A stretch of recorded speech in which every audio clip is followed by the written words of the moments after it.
வணக்கம் மக்களே, சற்று முன் கிடைத்த தகவல் ஒன்றை பார்க்க போகிறோம். அதிமுகவின் நிலைமை மிகவும் மோசமாக இடத்துக்கு தள்ளப்பட்டுள்ளது என்று ஒரு மிகப்பெரிய அளவில் பேசப்படுகிறது. இதை பற்றி தான் நாம் பார்க்க போகிறோம்.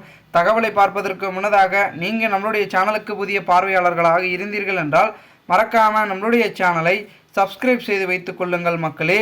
தற்சமயம் வரைக்கும் மிகப்பெரிய இருக்கக்கூடிய அதிமுக கட்சி தொடர்ந்து மேலும் மேலும் தோல்வியை சந்தித்து கொண்டே வருகிறது என்றே கூறலாம்.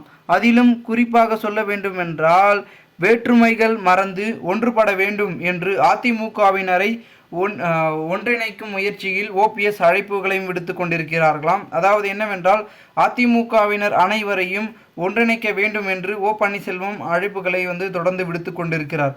அதாவது அனைவரையும் ஒன்றிணைக்க வேண்டும் என்று சசிகலா அவர்கள் நேற்றைய தினமே அழைப்பு விடுத்திருந்த நிலைமையில் ஓபிஎஸ் அவர்கள் இன்று அழைப்புகளை விடுத்திருக்கிறார். மேலும் அதிமுக அழிவதை இனி வேடிக்கை பார்க்க முடியாது என்றும் சசிகலா அவர்கள் நேற்று அறிக்கை வெளியிட்டிருந்தார். அதில் பழனிசாமி தலைமையிலான அதிமுக வேட்பாளர்களுக்கு ராமநாதபுரம் தொகுதியில் போட்டியிட்ட பன்னீர்செல்வமும் தோல்வியை தழுவினார் என்று கூறப்படுகிறது. ஆனால் மக்களவைத் தேர்தலில் பழனிசாமி தலைமையில் அதிமுக படுதோல்வி அடைந்த நிலையில் ஓ பன்னீர்செல்வம் அறிக்கையால் பரபரப்பு ஏற்பட்டுள்ளது.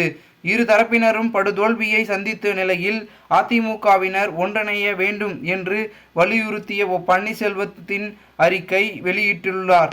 மேலும் அதில் ஒற்றை குச்சியை ஒடிப்பது சுலபம், ஆனால் கத்தையை குச்சியை முறிப்பது கடினம் என்று இனி சமாதானம் சொல்லிக்கொண்டு தோல்விக்கு தொண்டர்களை பழிவாங்க போவ காரியமாகும். ஆகையால் தாய் வழி வந்த தங்களுக்கு எல்லாம் ஓர் வழி என்று நின்று நேர்வழி சென்றாலும் நாளை நாமே அப்படின்ற ஒரு போக்கில் என்னும் கழக நிர்வாகிகளும் புரட்சி தலைவர்கள் மற்றும் புரட்சி தலைவர் மக்கள் திலகத்தின் மந்திர மொழியை மருந்தாக கொள்வோம்.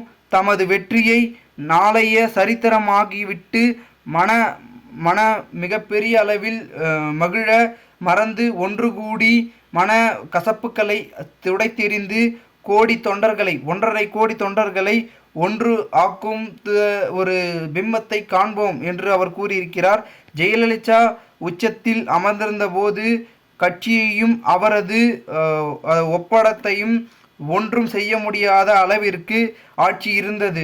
மேலும் ஒற்றுமையால் மீட்டெடுக்க தியாகத்திற்கு அயோத்தியமாவோம் என்று அதில் குறிப்பிட்டுள்ளதாகவும் கூறப்படுகிறது. இதனால் அதிமுகவில் மிகப்பெரிய அளவில் திருப்பங்கள் இதன் மூலமாக நடைபெறும் என்று கூறப்படுகிறது. பொறுத்திருந்து பார்க்கலாம் என்ன நடக்கப் போகிறது என்பதை. மேலும் இதுபோன்று நீங்கள் அரசியல் சார்ந்த நிகழ்வுகளாம் தினசரி தெரிந்து கொள்ள நம்மளுடைய சேனலை சப்ஸ்கிரைப் செய்து வைத்துக் கொள்ளுங்கள் மக்களே. நாம் அடுத்தடுத்த வீடியோவில் சந்திக்கலாம். அதுவரை உங்களிடமிருந்து விடைபெறுகிறேன். நன்றி, வணக்கம்.